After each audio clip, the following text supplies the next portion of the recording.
Hello again. This chapter is called The Egg Sac.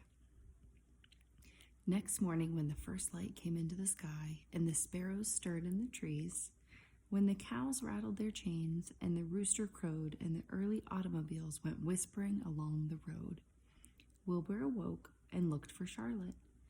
He saw her up overhead in a corner near the back of his pen. She was very quiet. Her 8 legs were spread wide. She seemed to have shrunk during the night.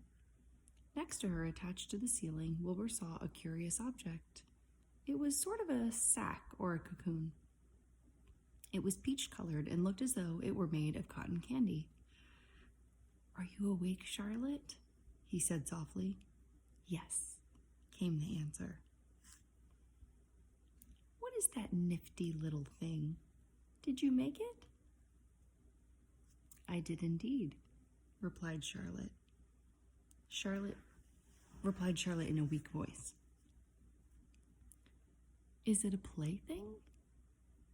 "Plaything? I should say not. It is my egg sac, my magnum opus." "I don't know what a magnum opus is," said Wilbur.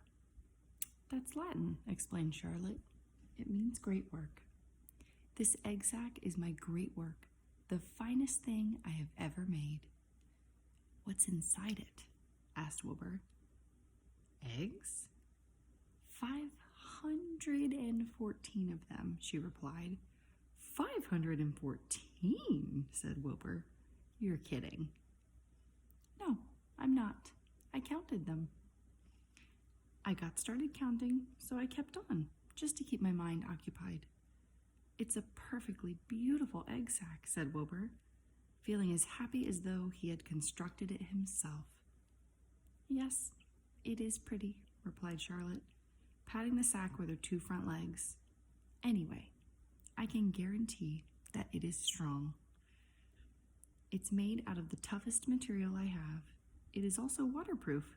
The eggs are inside and will be warm and dry." There's her egg sac.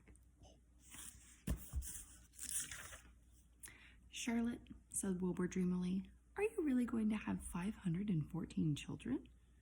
"If nothing happens," she said, "of course." "They won't show up till next spring." Wilbur noticed that Charlotte's voice sounded sad. Why does she sound sad? "What makes you sound so downhearted? I should think you'd be terribly happy about this." "Oh, don't pay any attention to me," said Charlotte. "I just don't have much pep anymore. I guess I feel sad because I won't ever see my children." "What do you mean you won't see your children? Of course you will. We'll all see them. It's going to be simply wonderful next spring in the barn cellar with 514 baby spiders running around all over the place." Does this sound horrible to anybody else? I don't like spiders. "And the geese will have a new set of goslings, and the sheep will have their new lambs." "Maybe," said Charlotte quietly. "However, I have a feeling I'm not going to see the results of last night's efforts. I don't feel good at all. I think I'm languishing, to tell you the truth." Wilbur didn't understand the word languish, and he hated to bother Charlotte by asking her to explain. But he was so worried he felt he had to ask. "What does languishing mean?" "It means I'm slowing up, feeling my age. I'm not young anymore, Wilbur, but I don't want you to worry about me. This is your big day today. Look at my web. Doesn't it show up well with the dew on it?" Charlotte's web never looked more beautiful than it looked this morning. Each strand held dozens of bright drops of early morning dew. The light from the east struck it and made it all plain and clear. It was a perfect piece of designing and building. In another hour or two, a steady stream of people would pass by, admiring it and reading it and looking at Wilbur and marveling at the miracle. As Wilbur was studying the web, a pair of whiskers and a sharp face appeared. Slowly, Templeton dragged himself across the pen and threw himself down in a corner. "I'm back," he said in a husky voice. "What a night!" The rat was swollen to twice his normal size. His stomach was as big around as a jelly jar. Look at that rat. What a night, he repeated hoarsely. What feasting and carousing. Carousing. A real gorge. I must have eaten the remains of 30 lunches. Never have I seen such leavings, and everything well ripened and seasoned with the passage of time and the heat of the day. Oh, it was rich, my friends, rich. You ought to be ashamed of yourself, said Charlotte in disgust. It would serve you right if you had an acute attack of indigestion. Don't worry about my stomach, snarled Templeton. It can handle anything. And by the way, I've got some bad news. As I came past that pig next door, the one that calls himself Uncle, I noticed a blue tag on the front of his pen. That means he has won first prize. I guess you're licked, Wilbur. You might as well relax. Nobody's going to hang any medal on you. Oh, he's not very nice, is he? Furthermore, I wouldn't be surprised if Zuckerman changes his mind about you. Wait till he gets hankering for some fresh pork and smoked ham and crisp bacon. He'll take the knife to you, my boy. Ooh. Be still, Templeton, said Charlotte. You're too stuffed and bloated to know what you're saying. Don't pay any attention to him, Wilbur. Wilbur tried not to think about what the rat had just said. He decided to change the subject. Templeton, said Wilbur, if you weren't so dopey, you would have noticed that Charlotte has made an egg sac. She is going to become a mother. For your information, there are 514 eggs in that peachy little sack. Is this true? Asked the rat, eyeing the sack suspiciously. Yes, it's true, sighed Charlotte. Congratulations, murmured Templeton. This has been a night. He closed his eyes, pulled some straw over himself, and dropped off into a deep sleep. Wilbur and Charlotte were glad to be rid of him for a while. At 9 o'clock, Mr. Arable's truck rolled into the fairgrounds and came to a stop at Wilbur's pen. Everybody climbed out. Look, cried Fern. Look at Charlotte's web. Look what it says. The grown-ups and the children joined hands and stood there studying the new sign.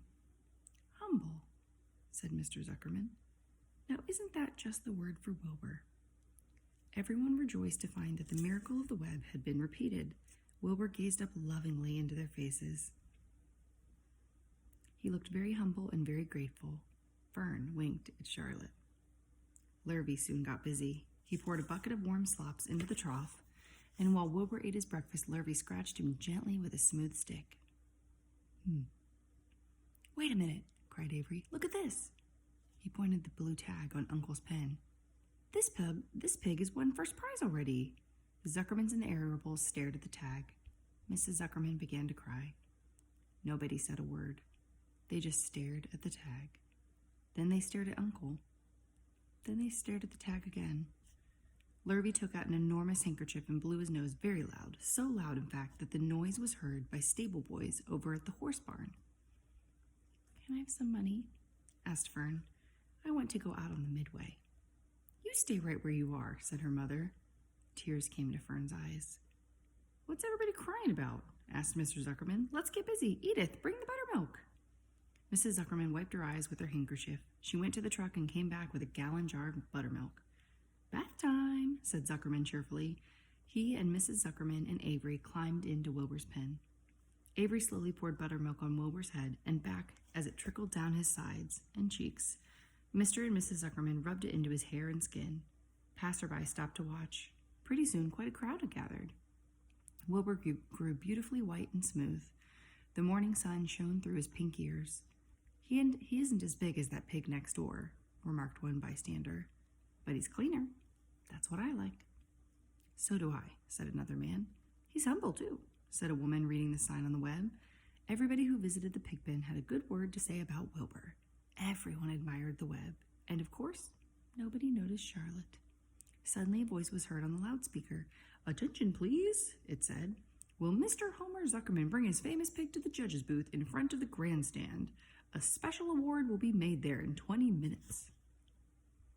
Everyone is invited to attend. Crate your pig, please, Mr. Zuckerman, and report to the judge's booth promptly. For a moment after this announcement, the Arables and the Zuckermans were unable to speak or move. Then Avery picked up a handful of straw and threw it high in the air and gave a loud yell. The straw fluttered down like confetti into Fern's hair. Mr. Zuckerman hugged Mrs. Zuckerman. Mr. Arable kissed Mrs. Arable. Avery kissed Wilbur. Lurvy shook hands with everybody. Fern hugged her mother. Avery hugged Fern. Mrs. Arable hugged Mrs. Zuckerman. Up overhead, in the shadows of the ceiling, Charlotte crouched unseen, her front legs encircling her egg sac. Her heart was not beating as strongly as usual, and she felt very weary and old, but she was sure at last that she had saved Wilbur's life, and she felt peaceful and contented. "We have no time to lose," shouted Mrs. Zuckerman. "Lurvy, help with the crate." "Can I have some money?" asked Fern. "You wait," said Mrs. Arable. "Can't you see everybody is busy?"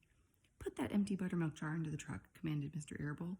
Avery grabbed the jar and rushed to the truck. Does my hair look all right?" asked Mrs. Zuckerman. "Looks fine," snapped Mr. Zuckerman as he and Lurvy set the crate down in front of Wilbur.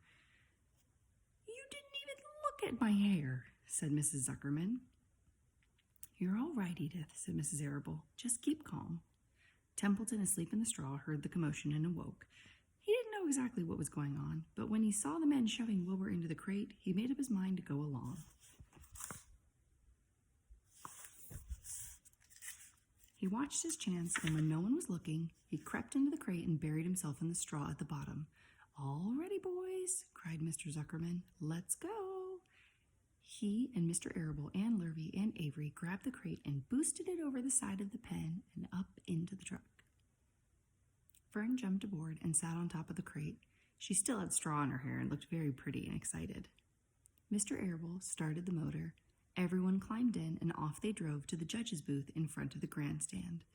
As they passed the Ferris wheel, Fern gazed up at it and wished she were in the topmost car with Henry Fussy at her side.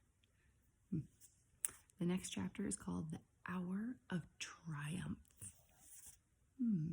What does the word triumph mean? And what do you think this chapter is going to be about? Okay, another chapter soon. I miss you guys. Bye.